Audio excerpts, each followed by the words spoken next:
everyone, my name is Viktor Bunin, and I am a protocol specialist over at Coinbase Cloud. Today, it's my pleasure to host a special conversation between Brian Armstrong, the co-founder and CEO of Coinbase, and Vitalik Buterin, the co-founder of Ethereum. We're going to be discussing a lot of really important industry topics, from decentralization to the road to the merge, to leadership, culture, privacy, and many other things. Goes without saying, there's no legal, financial, regulatory, policy, or even life advice being given during this conversation. So please sit back and enjoy. Thank you everybody for joining us. My name is Viktor Bunin, and with me I have Vitalik Buterin and Brian Armstrong. Normally these folks need no introduction, but I will go ahead and introduce them anyway. Vitalik is the co-founder of Ethereum. Ethereum is one of the largest and most decentralized smart contract platforms in the world, if not the largest. He has done a ton of stuff around crypto for more than a decade now. He's been involved with Bitcoin before. Now he's pushing the envelope on things like soul-bound NFTs and other tracks. Brian has also been in crypto for more than a decade. Did a lot of work on Bitcoin and Bitcoin wallets, and over time has built Coinbase, which, as you know and love, is the exchange, but also has a number of other components to it, such as Prime and wallet and custody and cloud and other services. And so these two folks are legends, and thank you guys so much for taking the time to join us on this podcast. Thanks, Victor. Thanks for joining, Vitalik. Good to see you. Yeah, good to see you guys too. We are going to dive into a couple of really interesting topics, some spicy, some philosophical. There is a rough agenda for what we're going to be covering. So we are going to talk about the merge a little bit, although we're going to sidestep all the super basic concepts around it. And we're going to go right into some of the meat. We're going to talk a lot about decentralization, what's next for the crypto ecosystem, philosophy, leadership. And at the end, we're going to have a party round. And that's going to be an opportunity for you guys to ask questions of each other, taking turns, for anything else that wasn't covered, but that is top of mind for you.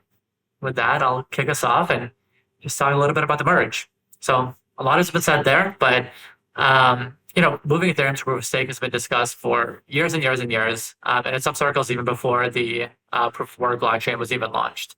And one thing that I'm curious with both of you is whether there was a particular moment that stands out to you, you can recall, that proof of stake really made sense and made you believe that it's a viable path forward, even during a time when proof of work was so dominant in the industry.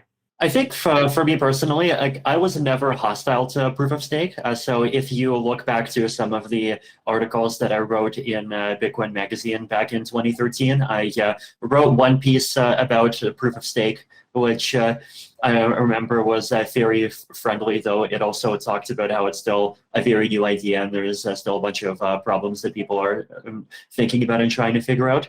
And then in 2014, in January, one of the very first posts on the Ethereum blog was about this proposed algorithm called Slasher, and that was the one that introduced this concept of slashing, where you get penalized if you vote for two things that contradict each other. And this was my attempt at trying to make inroads at solving what proof of stake critics call the nothing at stake problem. Basically the problem that in proof of work, if you want to build on top of two blocks, you have to do double the work to build on top of each, but in proof of stake, you can just sign as many things as you want. And sort of adding this explicit penalty to signing more than one thing was the solution for that. So over the course of 2014, we were doing a whole bunch of research around seeing just how far can this go? What actually are the security assumptions that we have to rely on? How effective can we make this slashing mechanism? Can we solve some of the other problems? Can we even make proof of stake actually be more secure than proof of work? So by having slashing penalties eat into deposits instead of just eating into the rewards. And there was this post actually at the end of 2014 where we talked about this concept of weak subjectivity, this notion that in a proof of stake network, unfortunately, you do have to make an assumption that in order to benefit from the full security guarantees, a node has to log on and be online at least once in a while. And you can make that while pretty long. You can make it a week, you can make it a month, you can make it a year. Like the longer you make it, basically, the more inconvenient it is for stakers from a liquidity perspective. So there's a trade-off.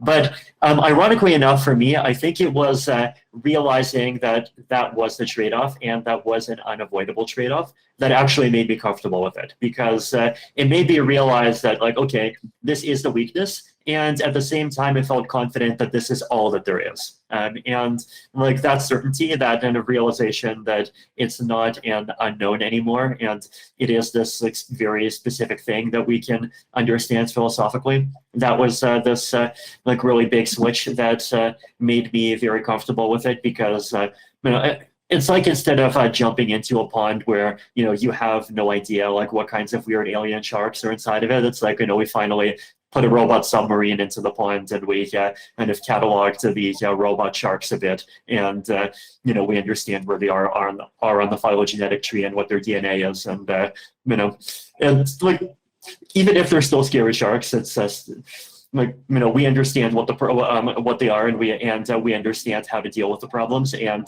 we understand that like actually it's not nearly bad enough to kind of be fatal to the entire project.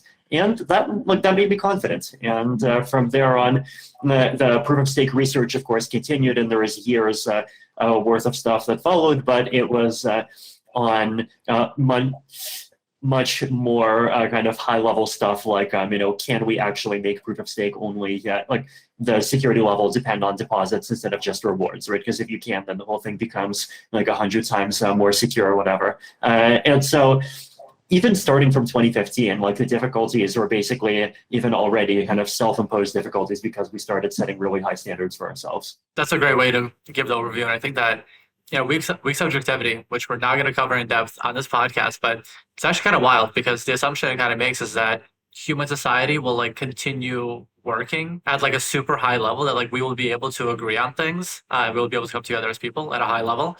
But yeah, it's a super fascinating trade-off. That's kind of like the layman's explanation of it. But Brian, I want to kick it over to you. Super curious for your take. Yeah, well, I have to admit, I was actually skeptical of proof of stake when I first heard about it. And it took me probably, a year or two to kind of come around. And, when I first heard about it, my initial thought was the halting problem in computer science is kind of this, it says that you can't really prove like, will this piece of code finish executing? And so when people started talking about like a Turing complete language on a blockchain, I was like, this sounds so easy to defeat it and to attack it. And so I was initially just skeptical. But I'd say after a couple of years, I really got proved wrong on that. And I started looking more into it. I'd credit Fred Ursum. I think he was watching a lot of this stuff closely, and he pushed me to take another close look at it. And just seeing Vitalik make progress on it and the apps that started to come out, I think we eventually came around to this idea at Coinbase. We're like, okay, we're going to have to be agnostic on every chain that's coming out, every token. We can't be sitting here like in our ivory tower only focused on one asset. My initial hope actually in the early days of crypto was that Bitcoin was going to be the one chain. It was going to be like TCP/IP or something, and everything, all the apps, was going to get built on top of one chain.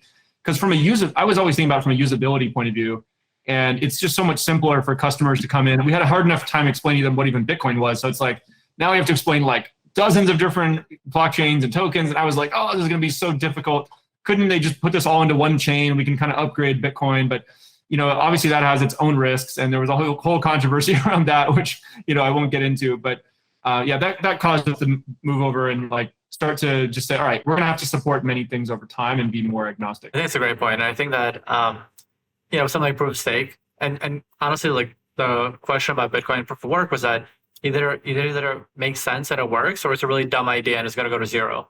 And so as the kind of confidence around proof of stake continued to increase, and it's like, okay, maybe it's like not a dumb idea and it has a potential to work. And as soon as you're able to start building up some of that confidence, then you can kind of like carry it forward and really play it out and start making different trade-offs around like what the design space looks like.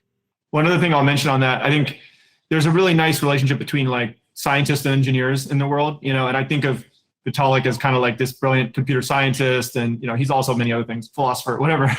But there's people out there who are just frankly probably smarter than me that are like, all right, let's do the math proof, let's write the new breakthrough idea on paper. And then I was never the person who was going to make that kind of math proof breakthrough or whatever, but I was always the person like, okay, if this looks promising, I can barely understand it. Let's go try to commercialize it and try to get, tens of millions of people using it. So I think that's a really important thing, by the way, in society broadly. It's like, how did, there's a lot of ideas that exist in laboratories and science that just never get commercialized to actually benefit humanity. And when it does happen, awesome things happen. Like you get Genentech and SpaceX and Google and stuff like that, which all kind of came out of research organizations. So anyway, I feel very grateful in the world that there are people like Satoshi and Vitalik and all the people doing more on the scientific side, so that engineers, CEOs like me can kind of hopefully build companies around it. I'm going to jump ahead a little bit because that's a really interesting thread that I'm going to pull. So, I think that Coinbase, both gets a lot of credit and also some detractors for the amount of work that we've done to, as you mentioned, like commercialize and get it out there and onboard people and like really make a lot of this stuff usable. And that always creates like a little bit of tension around you're saying this decentralized things and you're centralizing parts of it, right? Or that we do as Coinbase in order to make it more accessible and usable and user-friendly and all that stuff. But there's like a natural tension there. And, I'd be curious to get, both of your takes, but also, especially Vitalik's, just on, how you see that tension, continue to evolve. Like, is there like a Puritan view there, or is that tension always going to be there? We just have to do our best to navigate it. One of the ways that I kind of think about it is that the crypto space in general tends to have this like principles versus expediency trade-off like very deeply inside of it, and sometimes it even goes in cycles, right? Where like basically if things kind of continue in a way that feels stable, or even worse, like feels bullish for some amount of time, then kind of people start getting a bit more lax, and the expediency side starts kind of winning out over time. But then eventually there's always some kind of event, and it's always like some shock event that makes people realize like, wait, the principles in the space actually matter. The most recent big event for this actually is like a couple of months back, the Terra Luna situation, right? I think a lot of kind of more principles-oriented people felt like, we were howling at the wind, and like when we were saying like, no, this is not a new paradigm. Anything that offers 20% APRs is like definitely totally a scam. And then, you had all of these kind of elite professional-looking investment funds saying, no, this is totally cool. And it turns out that they were very wrong. And over the course of about 96 hours, a lot of people's opinions on a lot of things changed. So I think like that's part of the reason why it's important to kind of keep the principles in mind, whether by principles in decentralization or privacy, or just simple things like making sure your protocols are like economically sound. Though I think there's also this like other side of the trade-off where you do have to kind of like actually survive long enough, and you don't want to kind of go insolvent before the market becomes rational again. And that's it's a hard trade-off. I think it's something that we grapple with internally, even within the Ethereum project. I think like the things that are closer to the base layer tends to be things where it's more important to like be principled and like be credibly neutral, and be decentralized and like be more uncompromising in those values, because like if the bottom layer breaks or gets corrupted in some way, then like ultimately everything built on top of that goes into the trash too. And I do think that things that are built on top do have like more leeway, right? Because like ultimately the point of a startup is not to have a 90% plus chance of surviving. The point of a startup is to have a 10% chance of being great instead of just a 1% chance of being great. And I think like that, like that does lead to a different mindset. Though at the same time, I do think that like as things in the ecosystem become systemically important, it does like start to make sense to like care about some of those other things too. I agree. Decentralization is super important. That's like the original ethos of crypto. Occasionally these flare-ups happen and people get reminded of how important it is. And I think it's also important to note that like decentralization is a spectrum, right? So sometimes people, like especially early on, they'd say, oh, Coinbase is so centralized. And if you buy your crypto and you store it with us, okay, it's being stored in one place. We built these things like Coinbase Wallet. You can move it to self-custody. And so, and even if you're storing it with Coinbase, it's still we're using open protocols, decentralized protocols. So you can move it off of Coinbase to any other wallet or custodian whenever you want, right? And so that's much more decentralized than, say, I don't know, like the Visa network, where only one company controls that entire network, as opposed to, like, we don't control the Bitcoin network or Ethereum network, obviously. So anyway, more decentralization is generally better. It does kind of slow down development, so there's always a balance. Like, we're seeing that now with the move to Web3, and we're seeing a lot of apps that are being built kind of, I would call it Web 2.5. Like, okay, they have a decentralized token, but all their stuff is not going on chain in IPFS or something like that. And so the tools are getting better and better to go more and more decentralized over time. I think hopefully that's the direction that things go. But you always have to be thoughtful about that, and because if you let it get too centralized, it'll get co-opted. And there's a great book called The Master Switch, which talks about the history of networks like the telegram and radio and television and the internet, and they all follow this theme where they're initially super decentralized, they eventually consolidate, and then they get co-opted, and then people have to move to the next network to get true freedom again.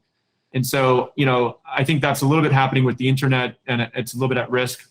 Crypto hopefully has 100 years or something before anything like that becomes a real threat, and maybe there'll be some other paradigm after that. But of course, the most recent issue of this was Tornado Cash. We could talk about that too, because I do think it's kind of concerning. Some of the Ethereum miners and things like that seems to be like they just proactively started censoring transactions. So we can talk about that later too.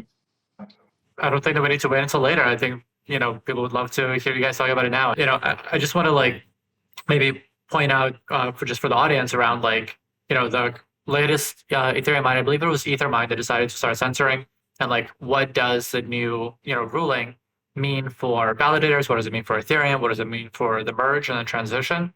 And so it's a huge and meaty topic. There's a lot to discuss there. So maybe one of the ways in which I'll kick us off is, Vitalik, a lot has been said around, the transition from proof of work to proof of stake, around the transition from mining pools to validators. And one of the questions I was raised is kind of okay, well, how does the transition impact Ethereum's censorship, properties, right? How decentralized is it? How resistant is it to control?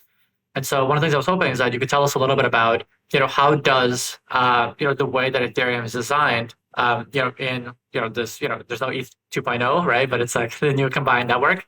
Tell us a little bit about the design decisions and how they are interacting with censorship, whether by enabling it or by making it more difficult to censor over an extended period of time. Yeah, so I think there's quite a few differences between proof of work Ethereum, or at least historical proof of work Ethereum, and proof of stake Ethereum. And it's kind of important to unpack a lot of those differences, because people in the Twitter sphere or wherever else often end up talking about things as a package deal. And you get people occasionally even saying things like, proof of stake is bad because, look at Ethereum's fast block times. And that's no, those are two separate issues. So I think the way that I would categorize the different issues are, one, proof of work versus proof of stake, right? So this just has to do with who is responsible for creating blocks, building on top of other blocks, forming consensus, and doing all of those things. And the differences between proof of work and proof of stake is basically, in proof of work, it's miners who are these kind of generally businesses that buy up large amounts of mining hardware, find someplace to run them with cheap electricity and cheap operating costs and storage and cooling and all of those things. And then they just run the miners 24/7 and try to make a profit and hopefully keep the network running at the same time. In proof of stake, sometimes I use the metaphor of virtual mining, where the idea is you're putting in your coins and you're sort of converting your coins into a virtual miner. And the Ethereum network kind of simulates the process of mining in the sense of randomly assigning these depositors the right to create a block. So the practical differences are, I think, one is just who can do it. So, I mean, my view, which is, of course, vary on the pro proof of stake side in a bunch of dimensions. If you want to hear the pro proof of work view, there's plenty of accounts with words like HODL in their names that you can consult for those views. But my own view is there's a couple of significant benefits to the proof of stake approach. One is that it is more accessible to be a participant, and it's even more censorship resistant to be a participant. Because like if you're a miner, you have to have a large amount of capital to make a mining farm. You have to be pretty significant in size. These are things that are quite detectable. Government has plenty of experience sort of finding and detecting large energy consumers in the context of wanting to arrest people growing the wrong kind of plants from time to time. So this is the sort of thing that's like findable. Whereas in proof of stake, like all you need is just a computer somewhere with an internet connection somewhere, and that's just like much easier to censorship resist. It's much easier to just hop jurisdictions even at a moment's notice if you feel under threat. It's much smaller, more nimble. More people can do it because of the lower capital requirements. So those are kind of my arguments for proof of stake over proof of work in general. But then there's also two other issues that people are talking about at the same time, right? So one of those issues is the chain-based versus attestations, right? So like in consensus algorithms in crypto, there's this kind of spectrum where either you can be chain-based, which basically says you have like one block per period, and you need to wait lots of blocks before you like really have a strong consensus on any particular block, right? So this is how Bitcoin works. So you get one block on average every 10 minutes, and you wait 10 minutes, you get another block. You have to wait 6 confirmations. In Ethereum, it goes down to 13 seconds, but it's like still kind of similar. But then the opposite extreme is like Tendermint style, where literally every validator has to vote at the same time. And so you basically have your entire validator set supporting a block after only a few seconds. Ethereum takes this middle ground between the two, where we have lots of attesters kind of signing off on blocks in parallel. But at the same time, like that attestation is staggered over some period of time, so it takes like about 10 minutes for a block to finalize. I mean, to be fair, I think like the latest thinking in the research team is that we want to move to what we call a single slot finality. So we actually do want to kind of become more Tendermint-like over time, right? But in the middle, Ethereum is this compromise, and we have lots of this parallelization. And then there's this issue of like, is there some meaningful difference between building a block, which is like voting for the chain at the same time as creating new transactions, versus kind of proposing and attesting separately, where we have these like two separate roles, where one of those roles is creating a block, and another one of those roles is basically voting on which block is the right block. And like people argue about like, are these two things actually different? I mean, my view is from like that point of view, like the censorship resistance point of view, probably not, because building a block on top of a block is ultimately still voting for a block. Attesting to a block is still voting for that block. But this is something that people will argue. The third issue, and this is the one where I think like there is quite a bit of like legitimate cause for concern, is the kind of MEV proposer builder stuff that people have been talking about recently.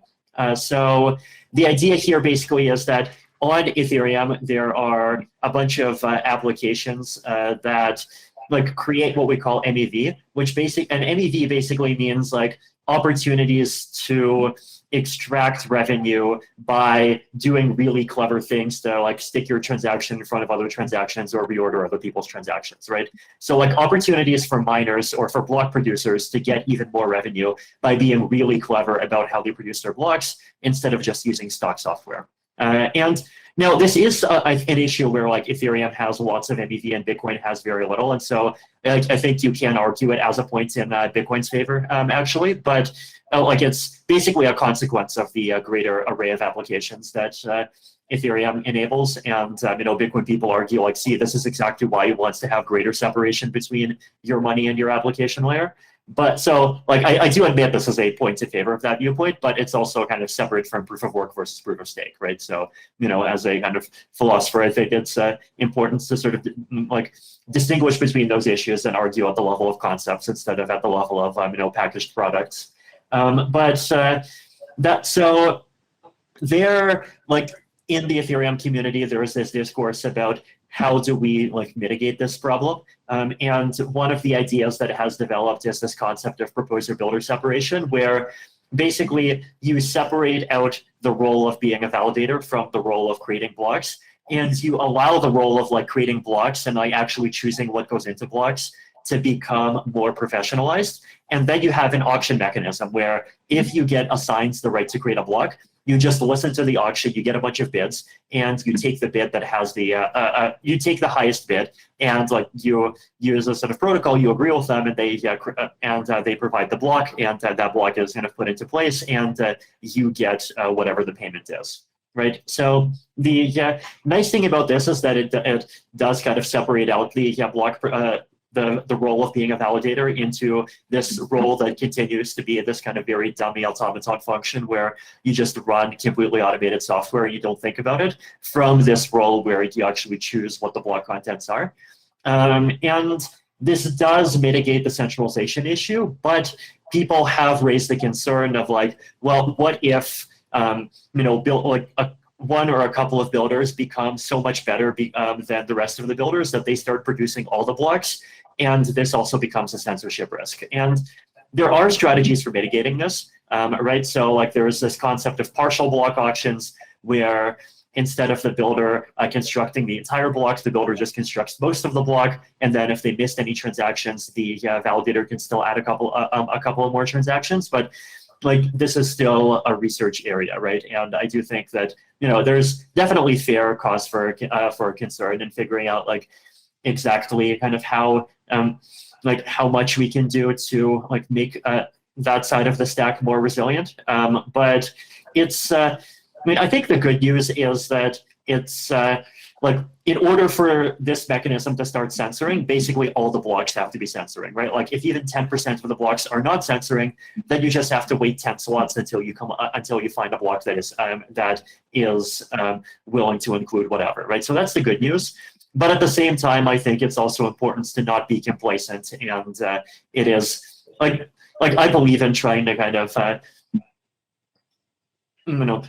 try like many different strategies at the same time and not rely too much on one. And so I think this kind of discourse about can we kind of make the ecosystem more robust, and can we kind of make a staking ecosystem that's more robust, and make a staking ecosystem where as few stakers as possible are censoring transactions, like that's also an important discussion to have, it's an important effort to make, but it is something that requires effort, right? I think it's important to remember that in both like neither in Ethereum nor in Bitcoin nor any other system are we just kind of guaranteed that the outcomes we want happen automatically, right? I think even in the kind of the systems that try the hardest to sort of call themselves fully automated, there's definitely still like some level of community coordination that's required to make sure that those things actually happen.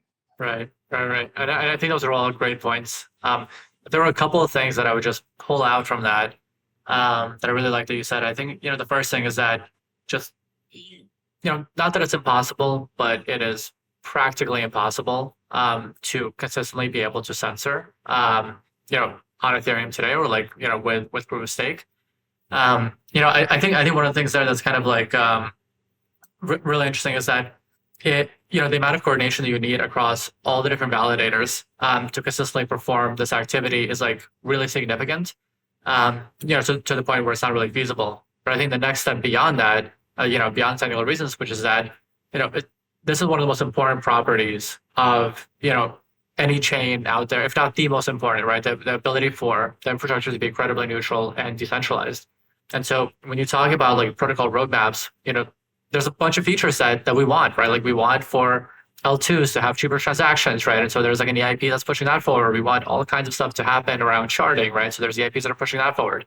But in terms of pushing forward work and prioritizing work that keeps the network decentralized, and enables validators to remain incredibly neutral, that work is always going to be prioritized ahead of everything else in order to protect the most important property of these chains that allow them to, have their value and provide their use and be helpful to the world. I would be very, very curious to hear Brian's take. It's such a big topic. And so Maybe I won't even give a prompt. Brian, just take us away. What's been top of mind for you on this topic? There may be a world where even if only 10% of the validators or something like that are still operating without censorship, it'll eventually go through or something, unless it gets to a world where it's like, nobody will even build on top of a block that contained a transaction that wasn't supposed to be there or whatever in their mind, right? So I think this is actually a very, important moment in the history of blockchains where we need to look very closely from a policy point of view, from a community point of view, and make sure the right decisions are being made. I'm pretty concerned about these mining pools like, Ethermine is an example that you mentioned earlier, Victor, that came out. And I haven't validated this myself, but it appears that they are censoring some transactions that were kind of labeled in this recent Tornado Cash issue.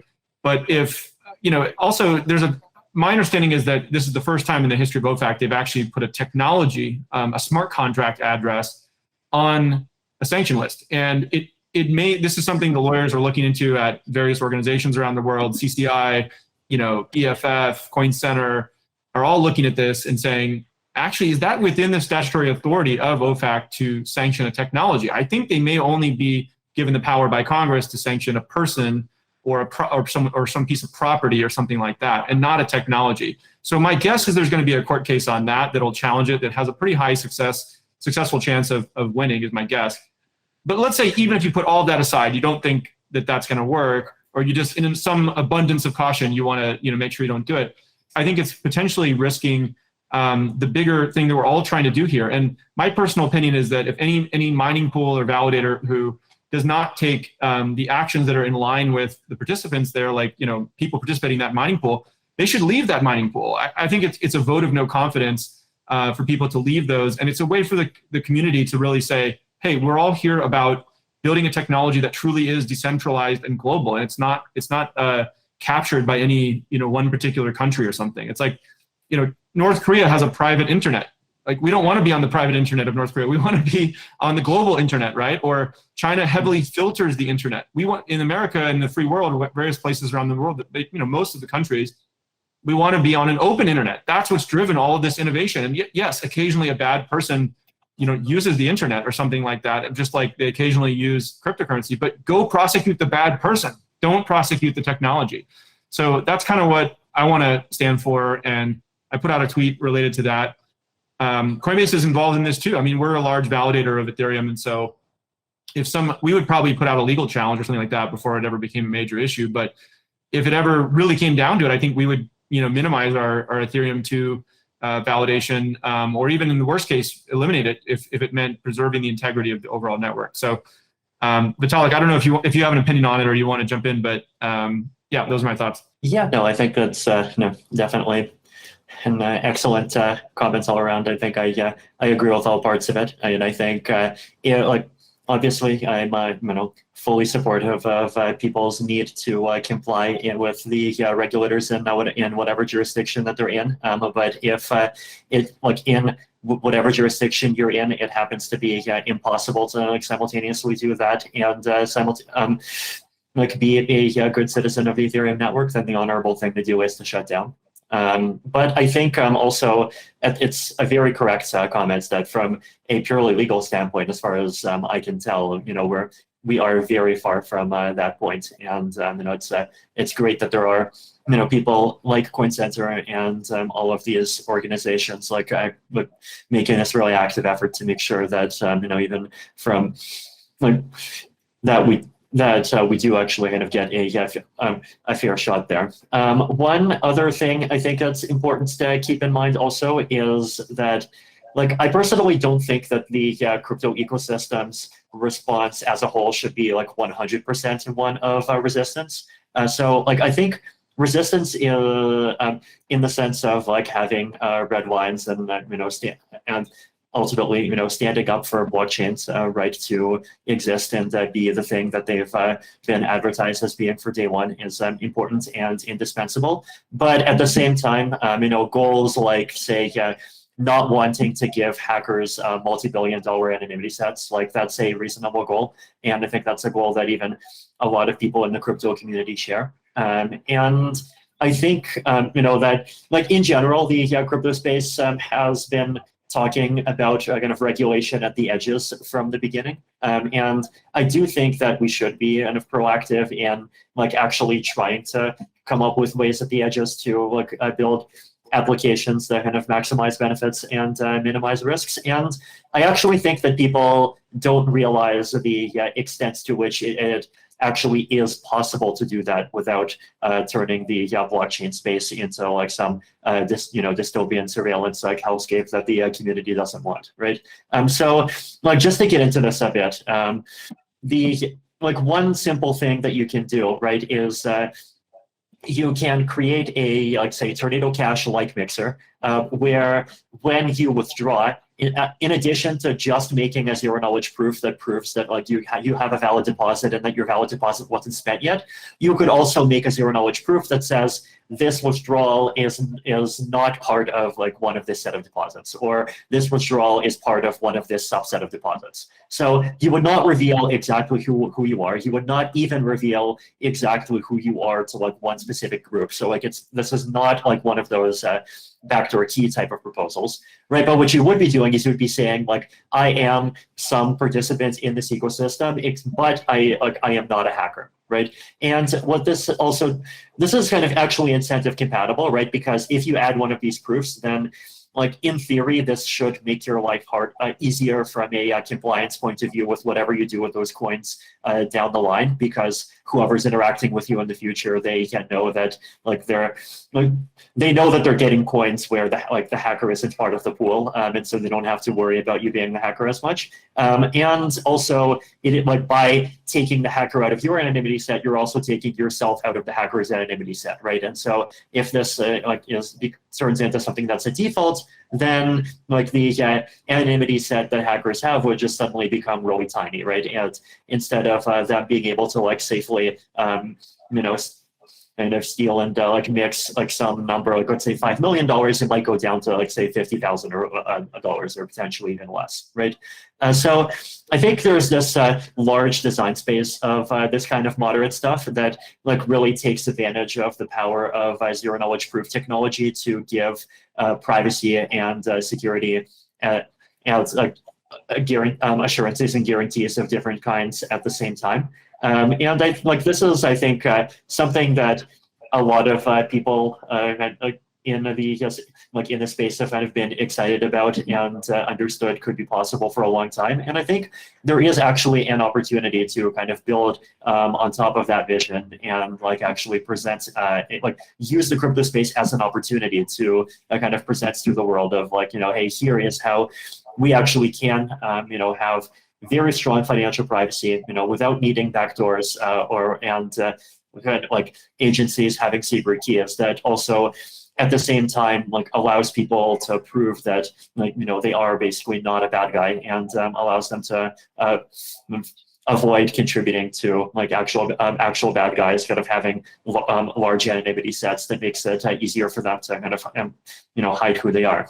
So like I think it's important for us to do those kinds of things as well. It's like I think especially like this is something that I think exists like in American culture, but kind of in crypto culture, it exists kind of even more strongly. Kind of this idea that like it's more honorable and brave to sort of sail directly downwind against the wind. But I actually think that there are times when that's a counterproductive strategy, and there's times where you kind of, if you do that, you needlessly sacrifice your opportunity to win friends. And so, I also kind of want to sort of appeal to the crypto community to kind of think about that side of things at the same time, and so we can do everything that we need to do to continue to ensure the integrity and kind of basic function of the chain, and at the same time ensure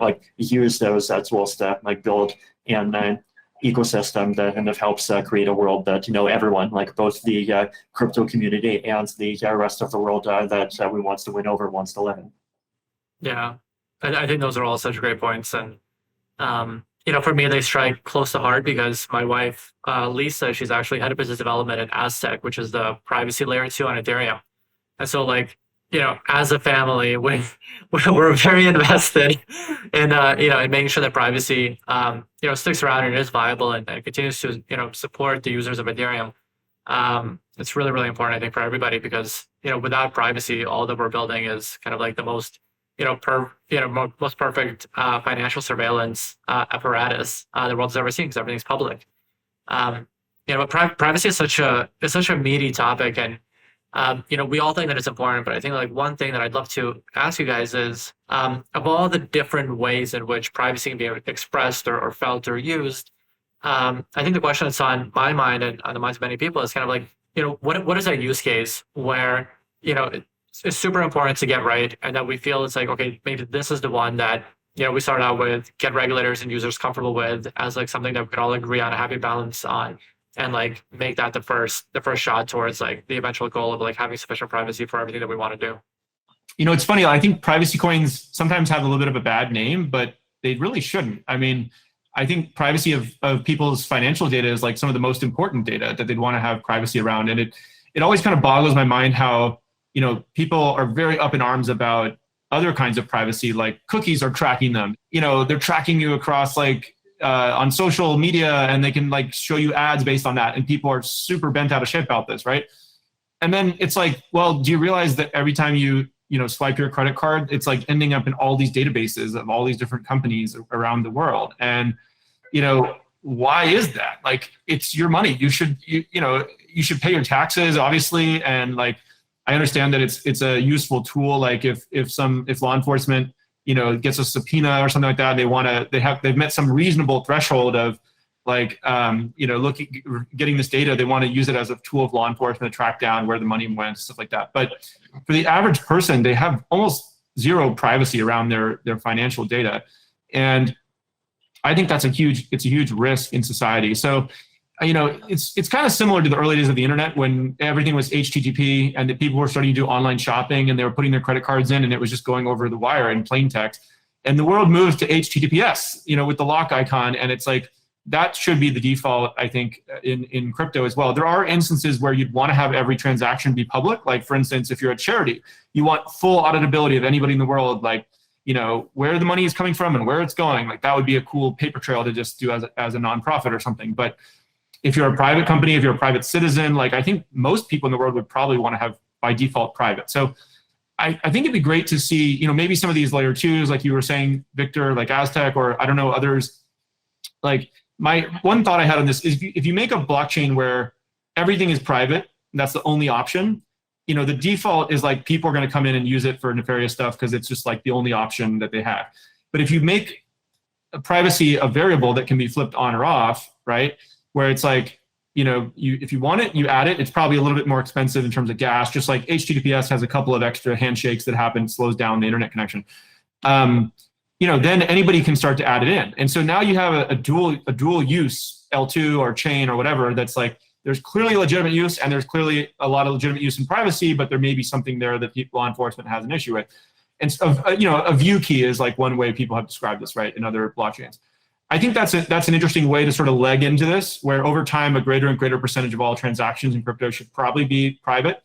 And it's a little bit like, like if someone were to make a telephone network where 90% of all the activity was for illicit purposes, that telephone network would probably get shut down. But if it's like 1% or 5% or 10% of it is, we don't really know. The US dollar cash is like 4% apparently illicit activity, but it doesn't get shut down.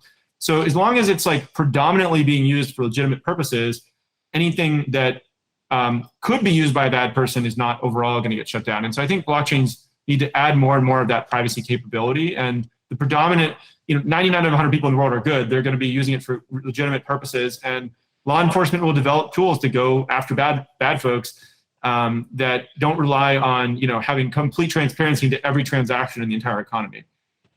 Yeah, super fascinating. I kind of wonder, because I feel like when I talk to some folks that are working on privacy, a lot of them think that privacy by default is the right approach. And then, you can optionally make things viewable from there.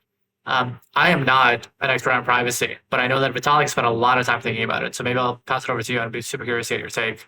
I mean, I think the bigger reason why Ethereum, like for example, has not done privacy by default, like it doesn't have to do with kind of like politics of different styles of privacy or things like that. It's more technical, which is that Ethereum's kind of philosophy has always been that we are a general purpose network, and Ethereum does the minimum that has to be done in order for general purpose stuff on top of it to be possible.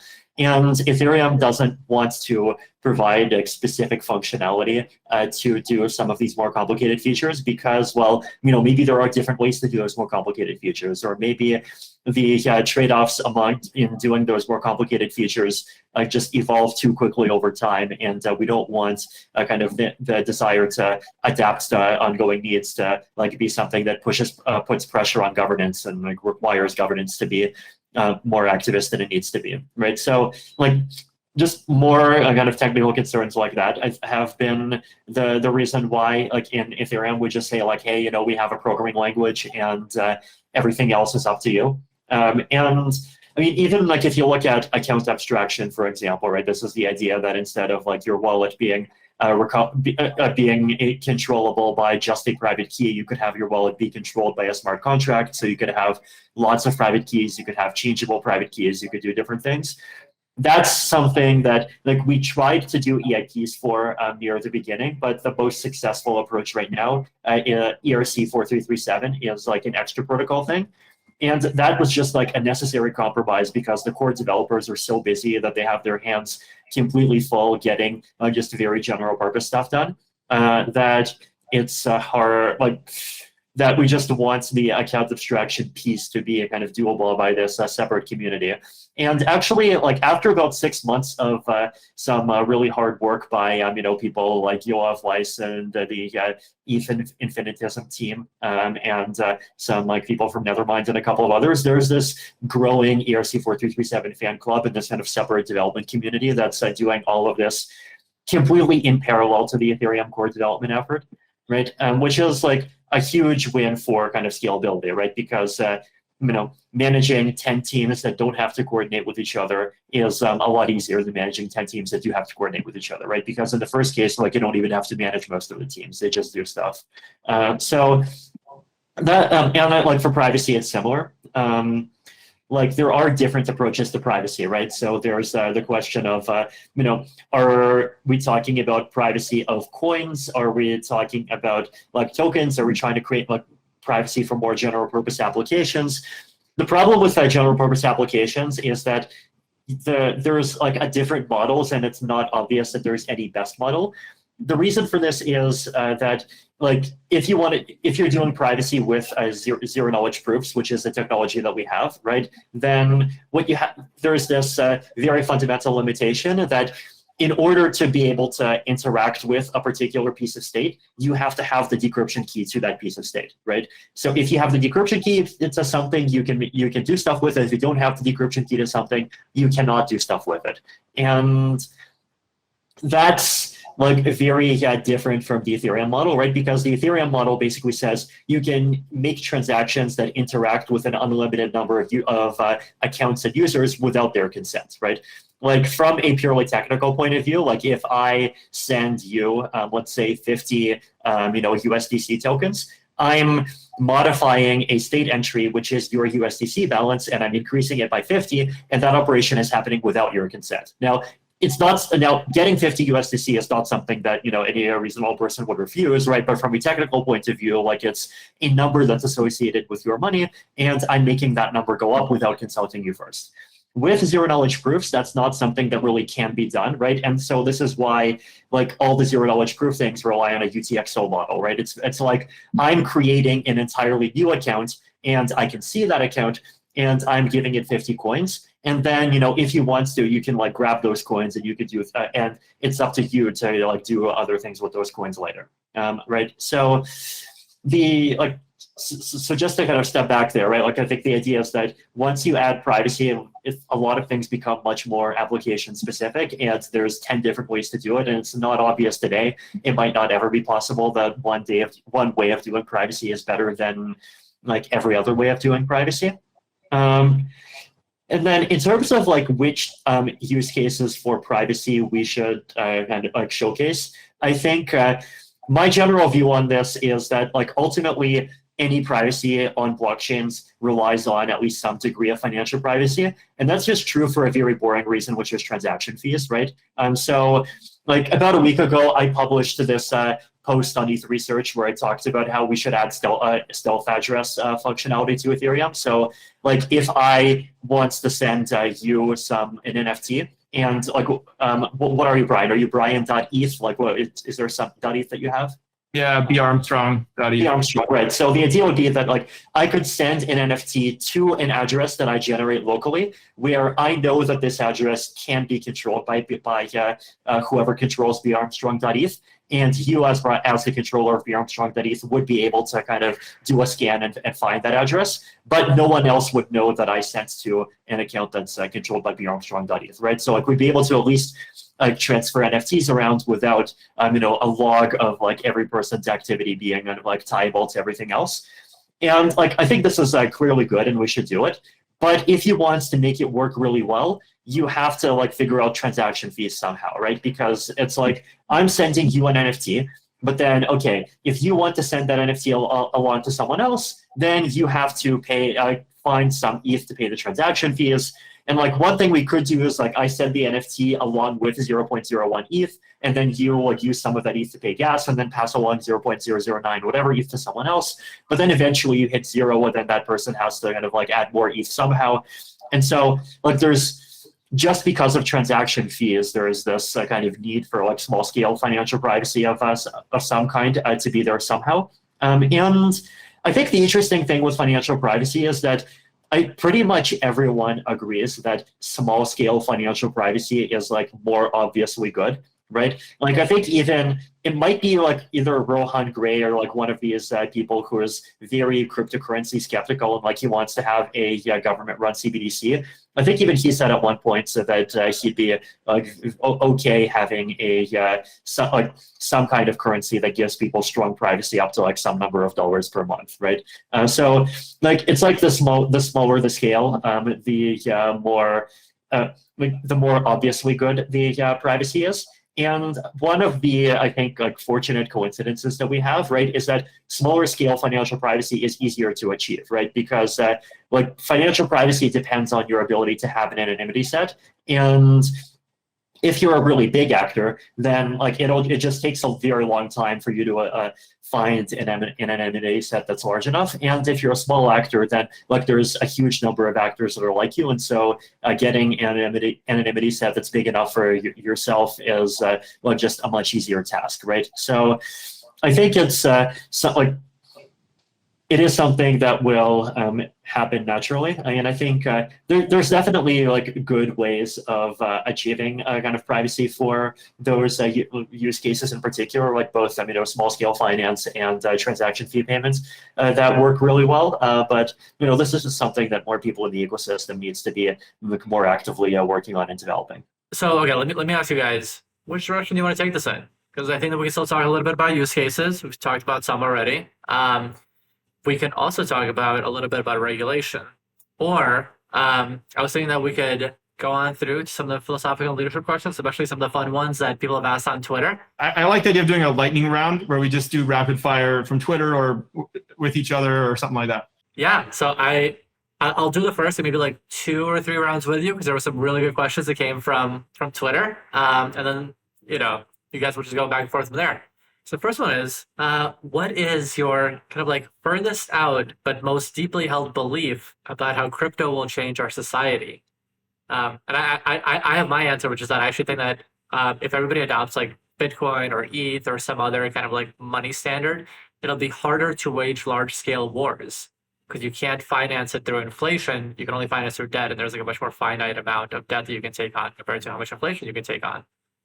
So that's my like furthest out but deeply held. Do you guys have any? One of mine is that I think in order for like crypto to really start kind of executing on the broader visions that people have around crypto needs to start being not just crypto. Like I think crypto is a really important building block, and it's amazing that we have it. But I think we also like actually need to have organized efforts to achieve the like really specific things that we want to achieve, right? So if the goal is financial freedom for like people in low-income countries, then like people, including maybe you as a listener, should like actively work in making happen the specific goal of making it easier to use crypto to like store, make it easier to move money around in low-income countries. If you want to have a network states organized around like particular governance experiments or particular social values, then like you need to actually go and start building the thing. If your goal is to like we want more non-financial applications, so we want to start building a better identity stack, like you need to actually start building the identity stack, right? So like if you care about a thing, build the thing, and don't assume that crypto being successful will make the thing appear just magically appear automatically. The first thing you made me think of, Victor, is like there's that great website, I think it's called WTF Happened in 1971, and it sort of just makes the point that coming off the gold standard, like the US, all kinds of things went in a different direction. And so in a way, I guess if you have like this new global economy that has a new gold standard with Bitcoin, in what ways might we return to that? Maybe we'll be more ambitious. Maybe we'll be more optimistic about the future. Maybe we'll build more stuff like we did with the Hoover Dam and the space program and all this stuff. At least in this new, society, this network state or whatever, it ends up being. So I think that would be super cool. And the other thing is like, if money was actually, payments were literally frictionless, I do think you'd start to see that affect society in a variety of ways. Like, AI would probably start using it in the metaverse. You'd start using it for a lot of like really low friction, small things. Like, or the one funny example I always heard was like, if you had two self-driving cars on the freeway and you want to pass that car, you could basically do a microtransaction and it'll pull over, ka-ching, and you move ahead. And so there might be like lots of little optimization problems that get solved all in society if payments were truly frictionless, like sending a WhatsApp message or something like that. What do you think about decentralized staking services? Do those have a role to play in censorship resistance? I've been reading about some of those more recently with all the Tornado Cash stuff, but what's the state of those? Are you excited about them? Do you think that's part of the solution? I'm definitely excited about them. I definitely think that they're important. I'm like hesitant to have 100% enthusiasm for them in the sense that like if Lido has like 60% market share, but like Lido looks decentralized between 100 validators internally, like I don't value that as being equivalent to 100 home stakers, for example. And the reason is that like any of these kind of second layer systems that people create, they seem to so far have like some kind of need for their own internal governance. And like I've written a lot about how crypto governance, like so far we don't have, there's fundamental kind of economic weaknesses in the governance that we've seen so far. We don't know how to fix those problems well.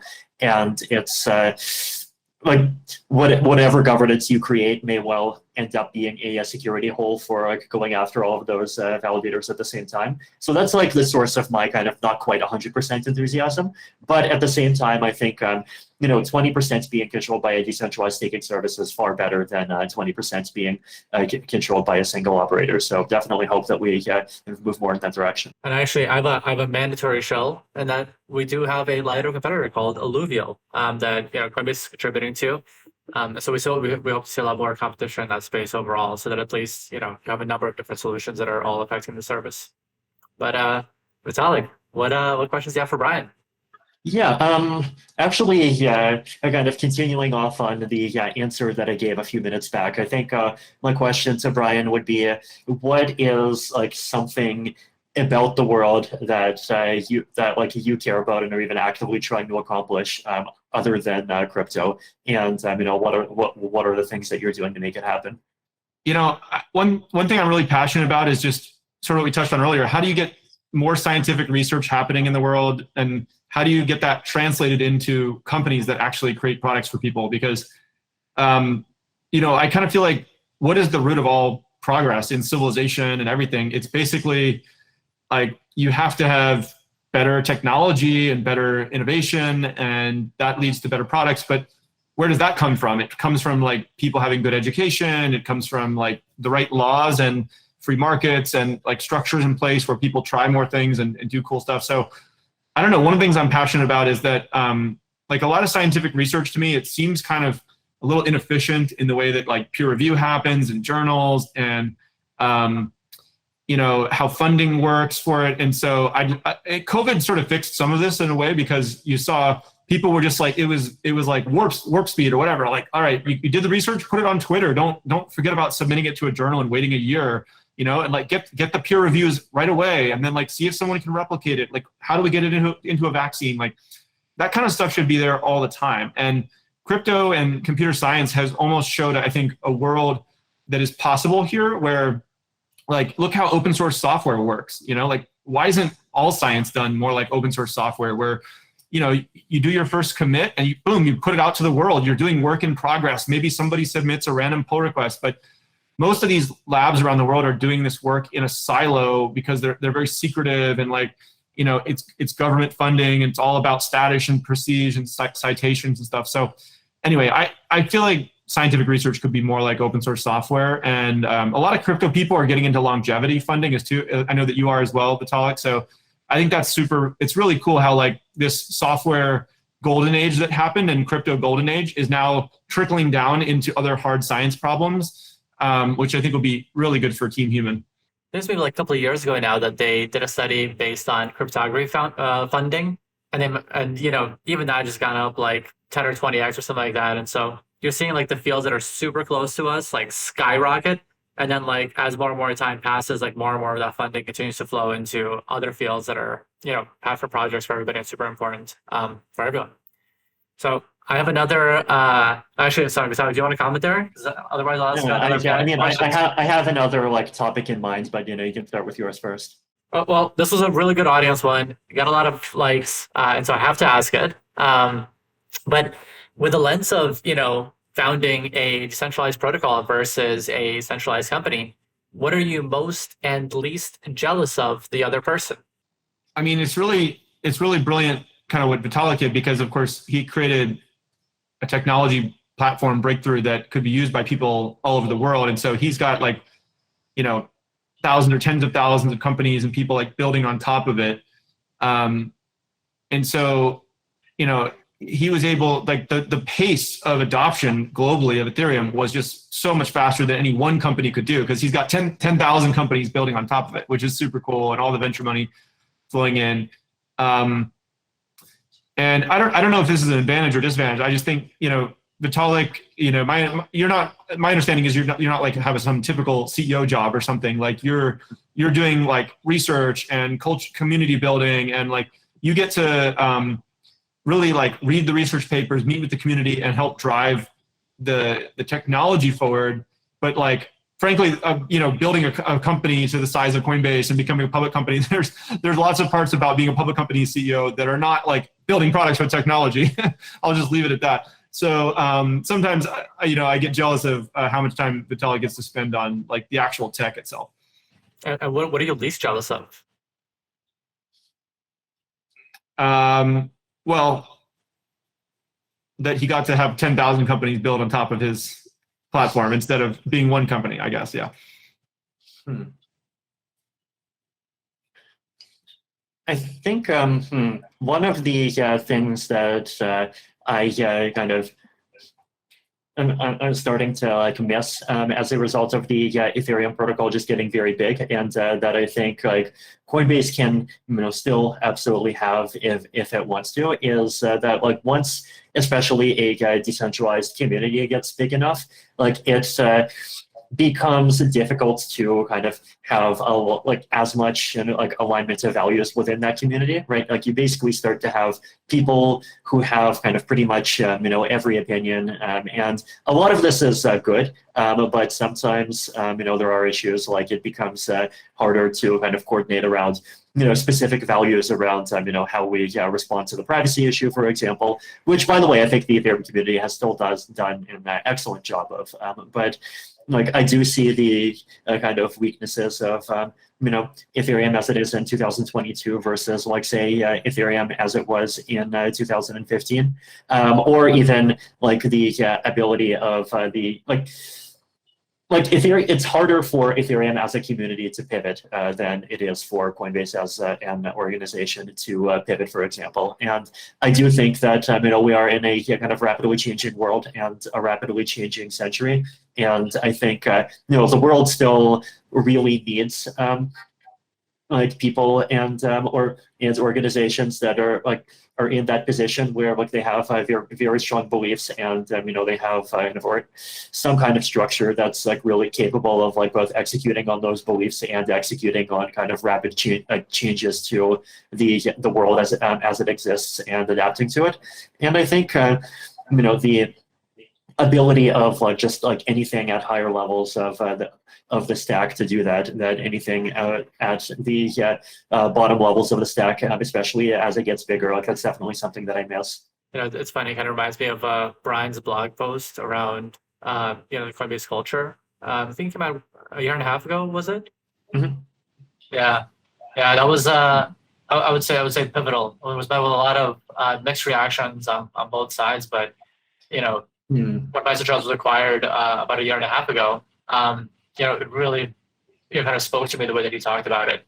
So it's interesting you can still do that when you're a large organization, but when you have such a massive ecosystem spanning the entire globe and so many different companies and people, it's quite hard. Yeah, that's actually a better answer than I got it backwards earlier. But Vitalik, yeah, I mean, he's the leader of this movement that is very diverse and there's lots of different factions, and I'm sure he's getting pulled in a million different directions, and occasionally there's a fork of the chain, right? In Coinbase with the mission focused blog post, that was a bit of a fork in the chain, if you will, of a private company. But it's different in a company context because as CEO, you're basically saying this is the company, and anybody else, you can go start your own startup, I guess. That's kind of the equivalent of a fork in that world. But it's easier to have control over one company as opposed to a decentralized protocol. So Vitalik's got a harder job in that regard. Yeah, for sure. Well, at this point, that's it with the audience questions. I'd love to pass the mic back over to you guys. One theme that I wanted to talk about is like the concept of like international inclusiveness and international diversity, right? It's something that's like been very important for me personally, and I think it's something that the crypto space, especially historically, has been really special at because it's one of the few spaces that has really done a very good job of historically, right? And like things like being more inclusive is something that a lot of people value, but like I personally find, like for example, that one of the kind of weaknesses of this is that people tends to almost subconsciously think of it in the context of like just one country. But the reality is that the 2/3 of income inequality is between countries, and 1/3 is within a country, and like just the kinds of like differences in like thought and personality that we can benefit from, I think are even greater once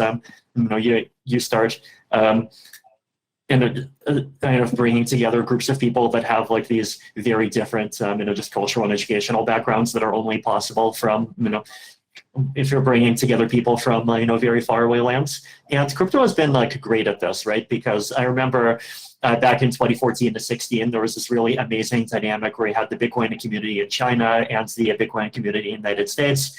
And the two even did a good job of kind of being checks and balances to each other during the block size war, and with the miners doing a good job of like supporting one viewpoint and kind of being a counterbalance, at least for some time, against the kind of mostly US-based core developers. And you had different people come in with different mindsets, different kind of perspectives on how to try to achieve things like privacy and things like censorship resistance. And these really beautiful communities where you had people from China, people from the US, people from global South countries, and they'd often just be part of the same project and just talking with each other like we're part of the same community.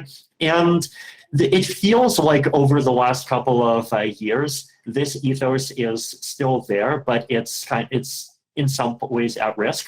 And one of the big reasons why it's at risk, I think, is, of course, like China was really big in the crypto community, and China has become less friendly to crypto projects, right?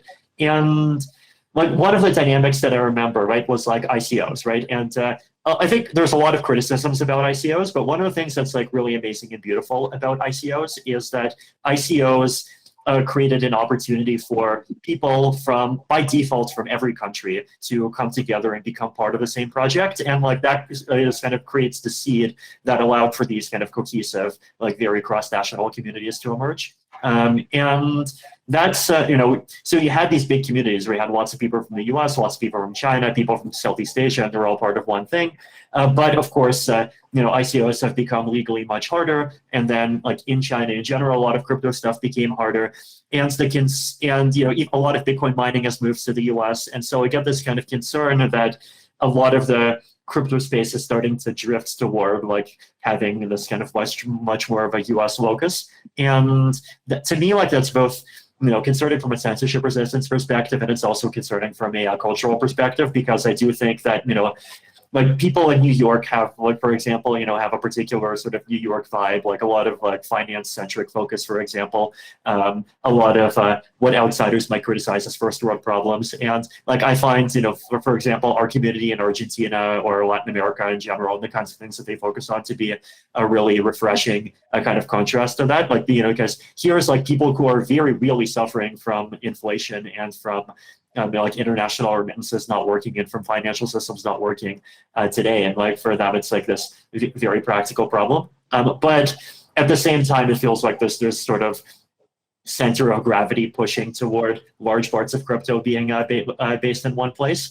So I wonder, what could Coinbase do, just to turn this into a question to sort of keep this internationalist spirit of crypto alive? Is there something that we can try to do to sort of preserve the best parts of that more intentionally? Yeah, great question. Well, so I agree with you. I think it's really important for everybody in crypto to have a more global mindset, right? I know you travel a lot, like you live in many different locations. Like I try to travel, probably not as much as you, but I try to travel a lot. And I do think that, Balaji Srinivasan has this great book that's out recently. I'm only about halfway through it, but it's called The Network State. And he makes this case very eloquently that, in the 1800s, people's primary identity was around what religion they were or what God they worshiped, right? And then in the 1900s, people's primary identity was around what country they were part of, and patriotism, and Cold War and all this stuff. And his argument is kind of, if I can butcher it, is like, in the 2000s or this century, it's going to be about what network you identify with. So not God to state to network. And we're in this hybrid transition right now between the network and the state, right? So Ethereum is one of those networks. Like Bitcoin is one of those networks. You could say crypto broadly is one of those networks, right? But there's other networks that people really identify with, whether it's like somebody who they follow on social media, or it's like some community like Y Combinator or whatever, right? So I think it's really important for people to sort of embrace that and like have that more, like you may have more in common with somebody you've never met in another country who also is into crypto than you do with somebody on the other side of your own town, right?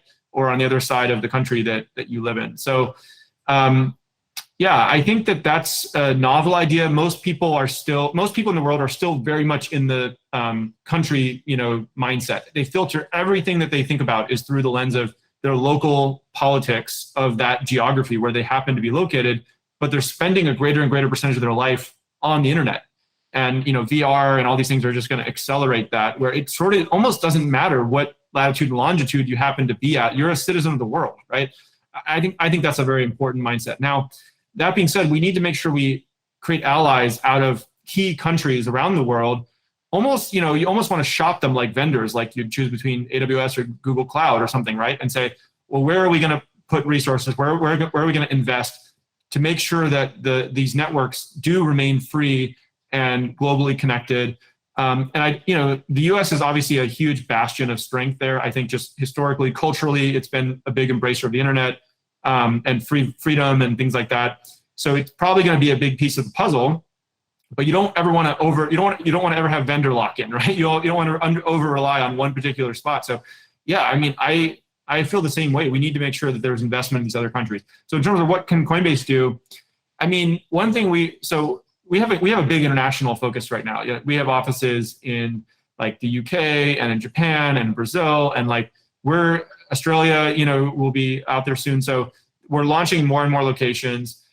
We also are really focused on things like Coinbase Wallet, like self-custodial wallets can spread into countries much faster than regulated financial services. So Coinbase Wallet is actually being used much more in like emerging markets. We want to make sure we get global coverage from both custodial and self-custodial.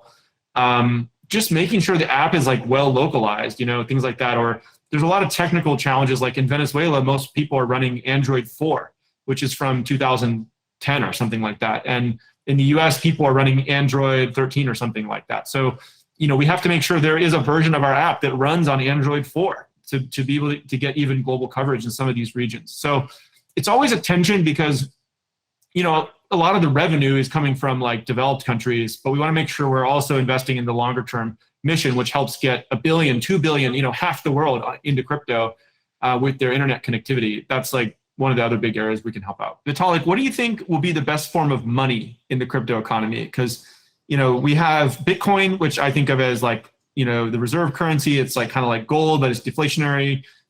We have stable coins, but they're pegged to the US dollar or another fiat, and those are inflating, 8 or 9% this year.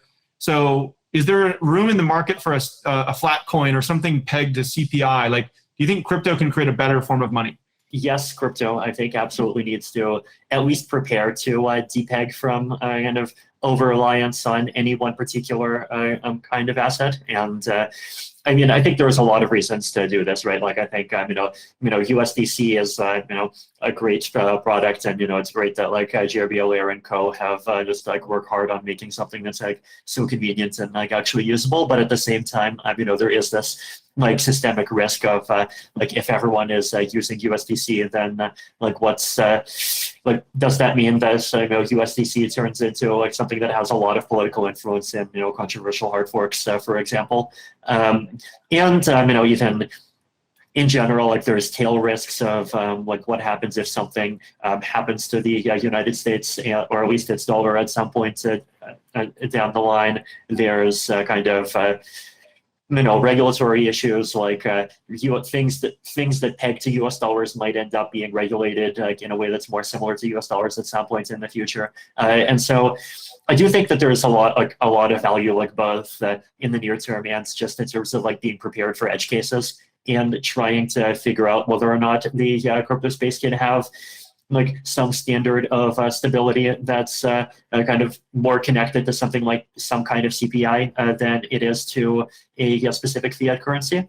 I would say also that there's the opposite viewpoint that's common among like Bitcoin maximalist types that say that we don't need that, and once Bitcoin takes over everything, that Bitcoin is going to be stable, and that's all we're going to need. And to me, that's always felt more like an article of faith than like a kind of a sober assessment of like, well, what could actually happen, right? Because in the past we had the gold standard, and through the gold standard, like we presided across both periods of stability and periods of instability.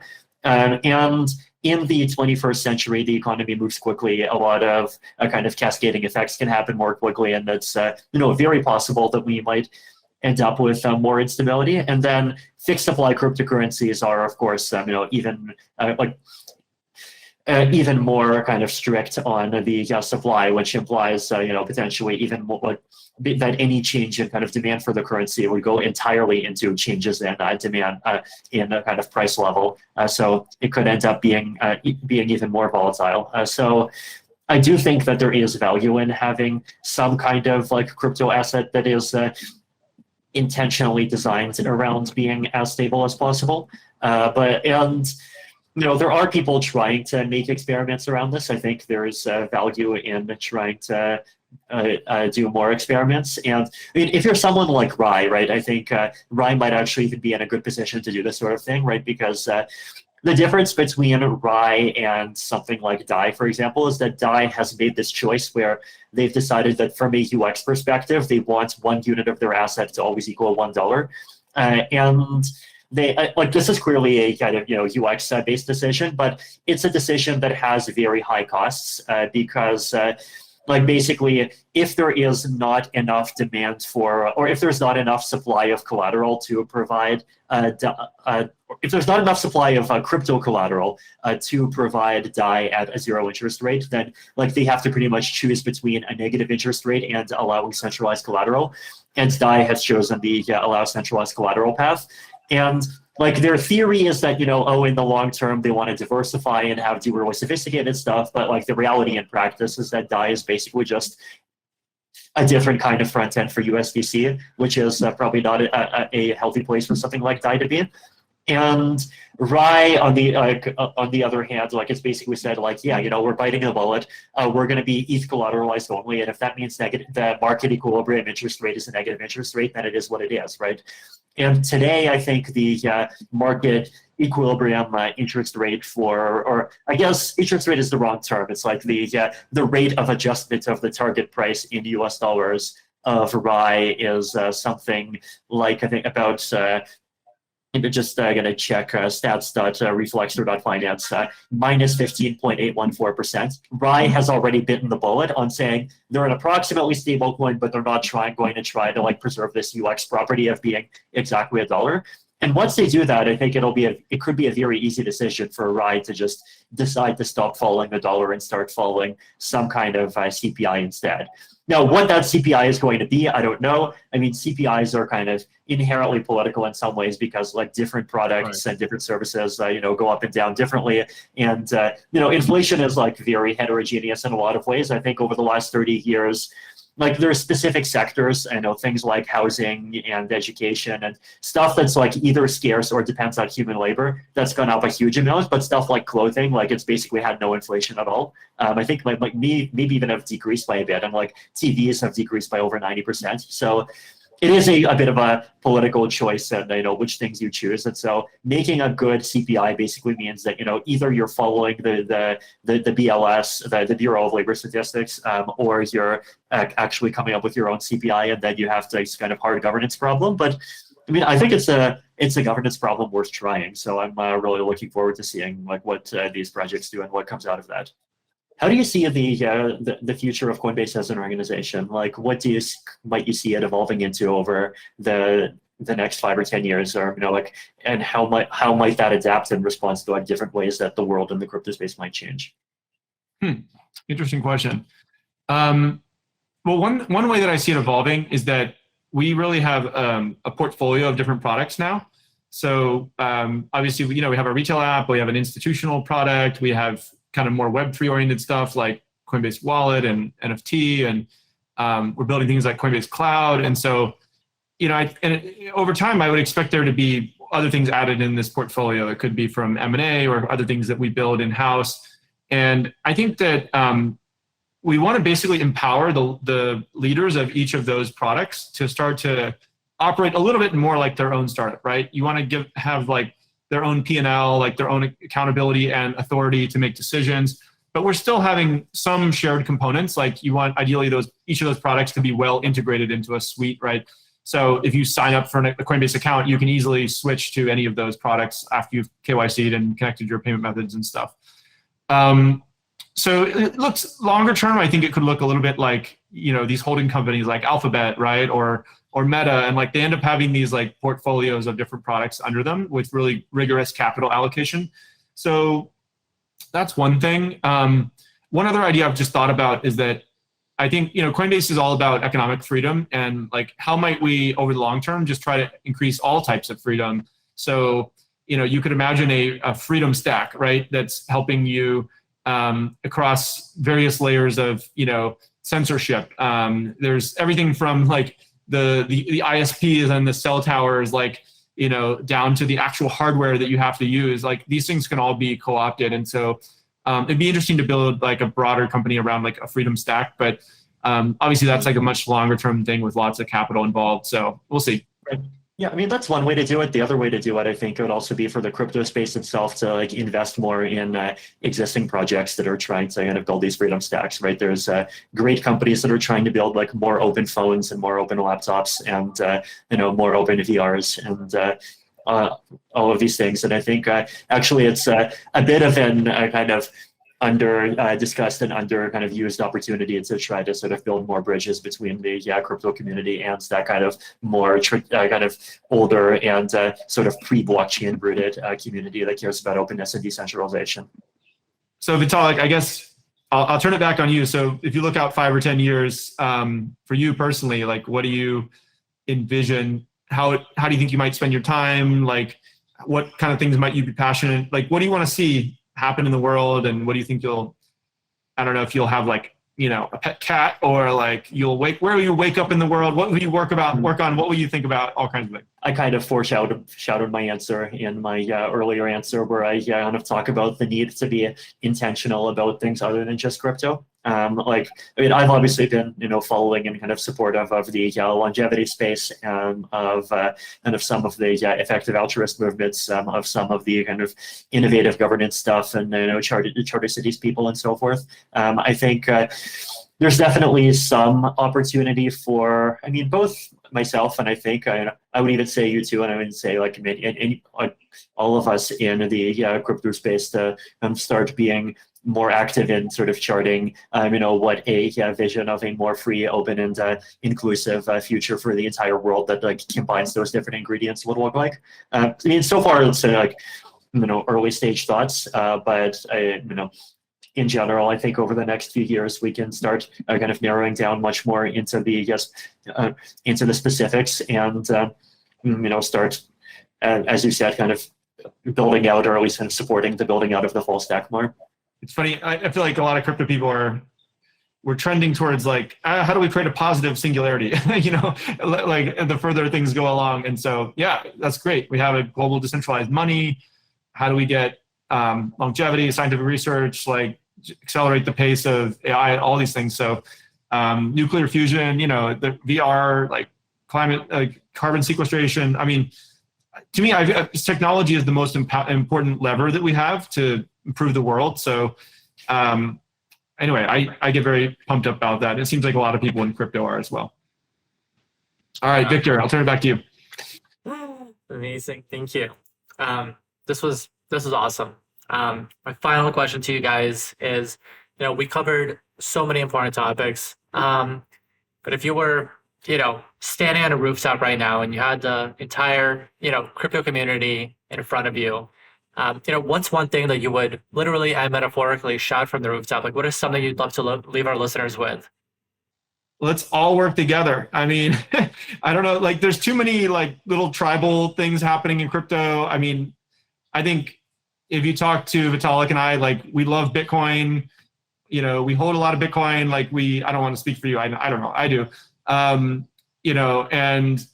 it's not just Bitcoin. There's Solana, there's a million like apps and tokens and things out there. And like, basically sometimes people get too inwardly focused about like which one's better and flame wars. But the whole point of this is like, let's just get like a couple billion people in the world using crypto every day broadly. I don't even care which one it is. Like we're supportive of all this stuff. So, and it's not even about like competition between different crypto companies that much. It's like, how do we grow the size of the pie 100x? That's at least my view. So there's a lot of collaboration also. I think it's basically, you just have to kind of ignore a lot of the, like, there's a bunch of like chatter on social media and stuff that can be very distracting. And that's the other question I was going to ask you, Vitalik, if we had time, was like, how do you deal with all the haters? But I think just don't read the comments and keep building good stuff. But I don't know, Vitalik, what would be your message to the crypto community? Yeah, I think as I've said again a bit earlier here, if you want to see, if you believe in crypto because you want crypto to bring about some particular thing, then go build the thing. We need to, I think, a bit to have a bit more of that lovely, juicy, definite optimism in our crypto world. And I think if more people did that, that would even help bring more positivity into the space, right? I think when people are in builder mindset, people are just naturally much more cooperative than when people are in kind of zero-sum political warfare mindset. And the more that we can kind of do things to pull ourselves out of the patterns that lead to kind of people being stuck defending specific positions that they've chosen years ago and just yelling insults at each other on Twitter, and move toward like using debate as an actual tool to figure out what the right answers actually are, and with an eye to actually starting to build toward them, then I think we can, come up with and help build a much better crypto space. Yeah, that's awesome. And I think that, one of the really inspiring things is that both of you embody these values so well, and, it enables you to last, 10 plus years in industry, and it's going to enable you to continue building and collaborating and continuing to create the future that we want to see for the next 20, 30 years. I just want to say thank you guys, both of you for everything you've done for the space and, for Ethereum, for the broader crypto ecosystem.